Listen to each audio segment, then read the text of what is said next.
When you think St. Patrick's Day, naturally you think of leprechauns. And some of you out there probably think leprechauns are whimsical and friendly and magical. Well, I just have to say, that's because most of you are sheep.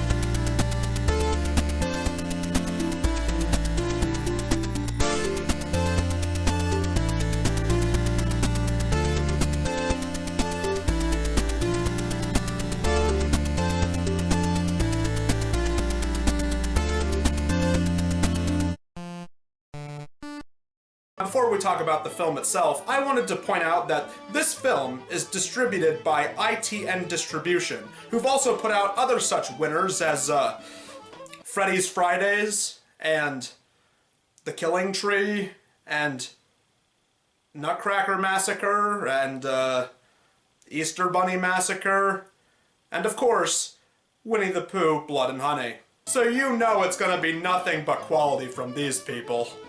So we begin with two women in a car trying to make some kind of getaway, as it's soon revealed that they've stolen something extremely valuable, a leprechaun's gold. And even though it seems they should be driving, they're just sitting there in the middle of an empty parking garage contemplating the morality of stealing this gold and the possible threat that comes with this. Oh my gosh, that is completely original! I have never seen a film do something like this before, and that's clearly not because I have never seen a film before in my life. That can't be the case.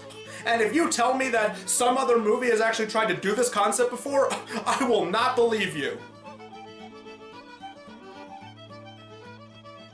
I don't want to never see my family again. But we had two choices: money, a future, easy life, or the same shitty existence. And we chose money. I'm not giving up this goal. But in that moment, the leprechaun appears in the back seat. One of the girls makes it out and runs for it, while the other has green smoke blown in her face, leaving her weak, blind, and crawling on the ground until he gets her with a hammer.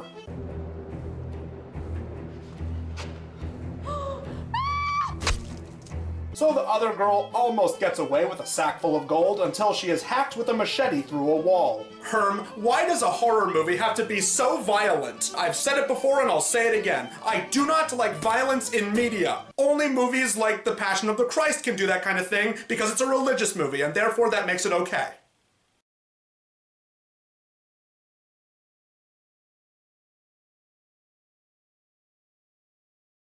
And now a wall of text that goes on for way too long lets us know that you should never steal gold from a leprechaun, because if you do, they will hunt you down to the ends of the earth and not only kill you, but steal your soul. If you wanted to explain that information to the audience without having them read more than 5 words at a time, you could have simply just showed this clip. Creeping close without a sound. Steal your soul, never found. Haha! You're welcome, movie. Thank me later. So after the title card, we finally see our main character and his wife, or girlfriend, or something, as they chat about how she's pregnant and expecting their child sometime soon. After this, the man gets a call on his phone about work. It's here where we see one of the many reoccurring problems with this film: the audio quality.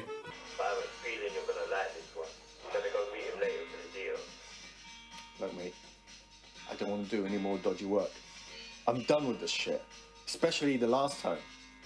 Listen, you got my word, I promise you it's not going to be anything like the last time. Welcome to Tariq Nasheed's School of Audio Engineering, Step 1. Oh, but that's not all. This movie sure loves scenes where people are just talking to one another, and it constantly goes back and forth between the two people in the scene.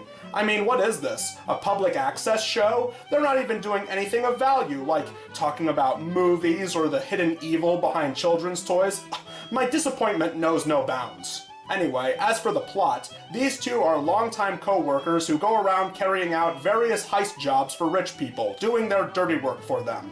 Even though this guy promised he was done with this job for good, he's brought back in one last time. The job in question is stealing a leprechaun's gold from the end of a rainbow because this rich gentleman is planning on creating a museum that houses evidence of mythological creatures and beings. Over the years, I've collected such trophies as Bigfoot's claw, a Yeti's fur, the sack that Krampus used to collect protect his children. So, what do you want this time? Rapunzel's hair? I want the Leprechaun's gold. And he says that he'll pay their crackerjack team of thieves for this risky, possibly not even real artifact, all for the measly price of... I will give you £100,000 for the sack of gold. Okay, forgive my ignorance, but, what is that in US dollars again? Seriously? Okay, so they're being asked to do this for what is conservatively estimated just a little bit over $100,000. You're sending us on a wild goose chase, and we might not even get the money. We have to be reimbursed and have something for our time. I will pay you £1,000 each. I gotta say, you are pretty bad at negotiation, aren't you, mister? Are we even sure he's rich? There doesn't seem to be anyone working in this office building, considering all the empty nothingness behind him in his office.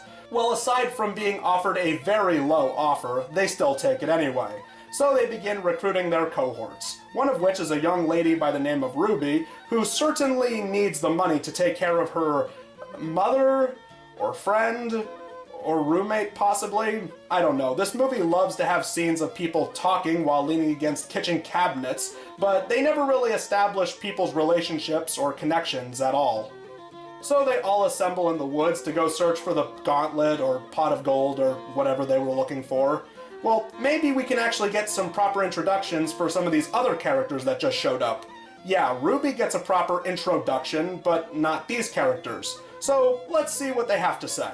This is ridiculous.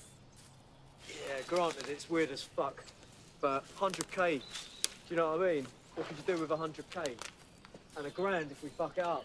Oh, okay. Nothing of value then. Well, I'm certainly glad we watched that sequence. It really added a whole lot to the film. They find the gold and regroup to celebrate with some champagne. They discuss what they'll do with the money for a little bit, as we finally get some of the Leprechaun attacking these people. This man goes back to his apartment and tells his girlfriend or wife about their money. So they celebrate by... Oh, baby. Oh, watch your head there, love. Ugh. I know they still had clothes on, but even for a prude like me, that was a really poor attempt at a love scene right there. And so the leprechaun lunges out of their closet and blows some green smoke in her face like the woman in the beginning. But whereas that woman was blinded, this woman's face begins to melt. And apparently the man didn't hear any of this playing out while he was in the shower, so he gets killed off shortly after seeing her lifeless body. What do you think happened to thieves?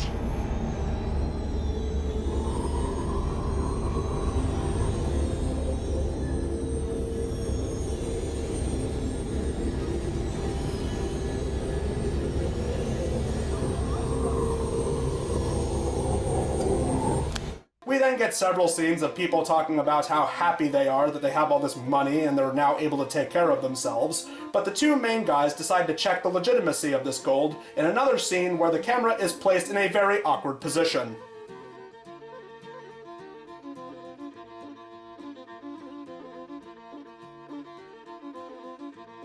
But no time for this. Let's see what this woman is up to, as it seems she spent her share of the money on clothes and shoes. But oh, something wicked this way comes as she walks to her car in this empty parking garage at night.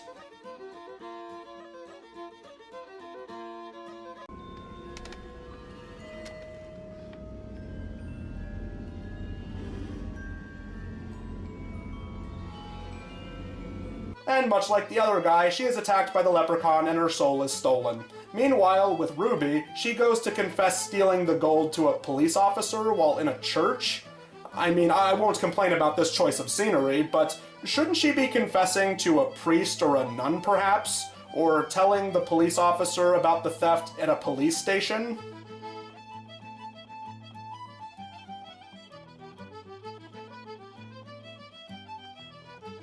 Anywho, back with Ruby's mother, I guess. She starts looking into the gold coins and soon becomes the next victim of the leprechaun, who makes it clear he is out to reclaim his gold. Or at least I think that's what he's saying, because every time he's on screen and talking, I can never make out what he's saying. What is it? What? Don't play games, me. The devil spawn took it. Me gold. What is it? What are you even saying? Oh, whatever. She's taken out by having her limbs broken with his dark magical powers.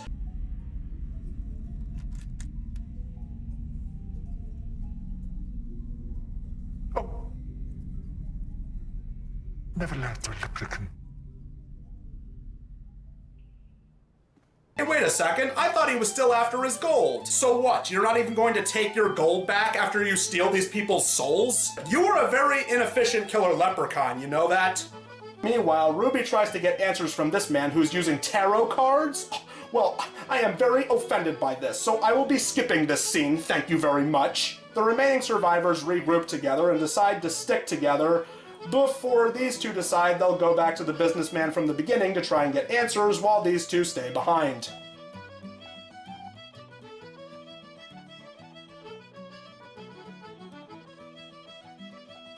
The two discuss their plans inside the car before finally going into the office building.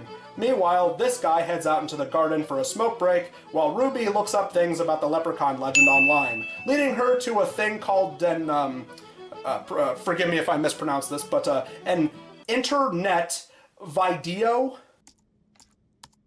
Oh, hey, Crypters, it's me, the Daddy of Doom! Thanks for joining me again for this week's new entry.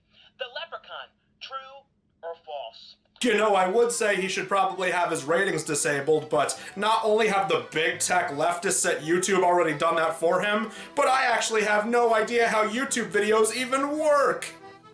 The Leprechaun attacks the man in the garden, and as Ruby heads down to check on him, it seems that main guy's girlfriend and or wife is there too. Both step outside and...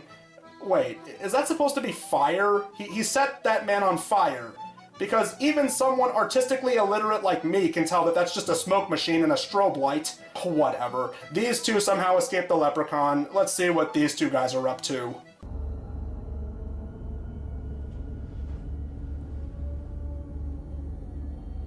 I wanted a piece of your history.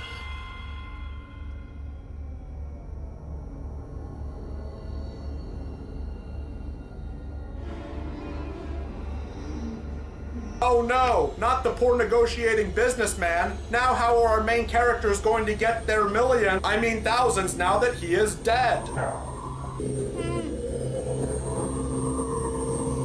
As these two make it out of the building, the two women make it to the church from earlier in the movie. After an extended chase scene, believe me, even I am not afraid of what's happening in this scene. All that really matters is Ruby manages to find a 4-leaf clover over by a crucifix outside the church, and that just so happens to be the weakness of the Leprechaun.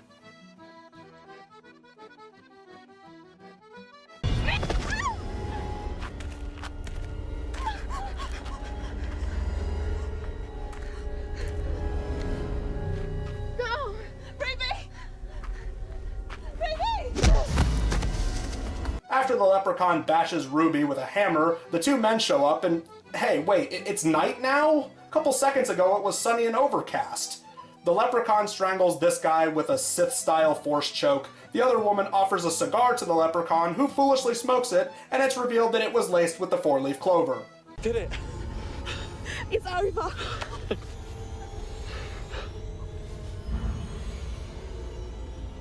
Fox.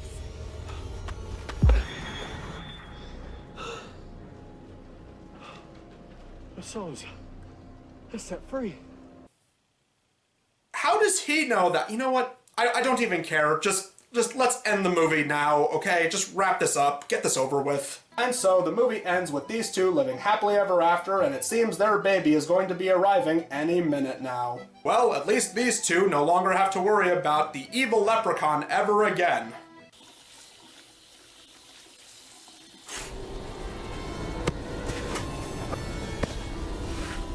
Should have given it back.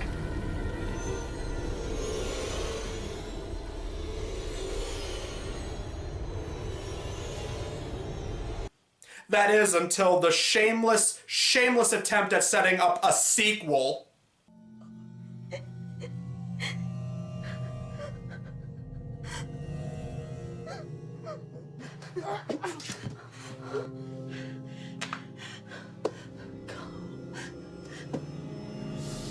Go on then.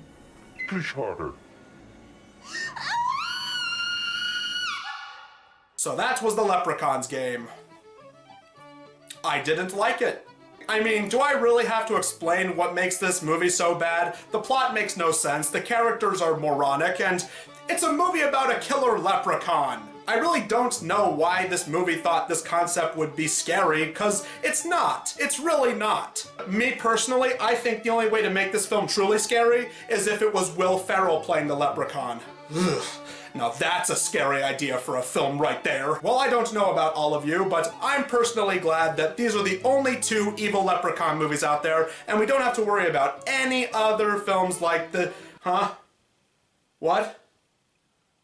There are more of these? Oh. But they came out before these ones did. What? In space? And then in the hood? And then back to the hood? Well, guys, thanks so much for watching this week's episode. Let me know in the comments below what you guys thought of it. Let me know any future episodes you guys would like me to, talk about things to cover and stuff. Thanks again, guys, for watching, subscribing, and all your support, and I'll see you guys later. Bye.